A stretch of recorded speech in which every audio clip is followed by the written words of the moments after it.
ఎటువంటి పరిస్థితులలో అయినా నీ చేయి వదలను అనే బంధమే మాంగళ్య బంధం. అదే మన భారతీయత గొప్పతనం.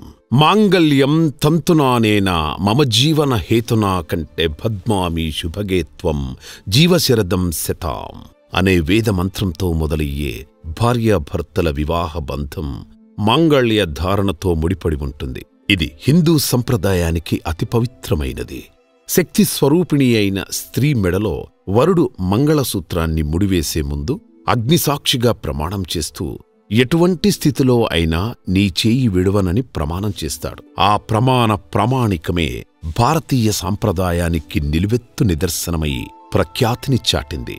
భార్యాభర్తల మధ్య విడదీయరాని బంధంగా మాంగళ్య బంధం మమేకమై నిలిచింది. అదియే భారతీయ సంప్రదాయాన్ని, సంస్కృతిని ఈ ప్రపంచానికి చాటి చెబుతుందని పై సూక్తులు తెలుపుతున్నవి.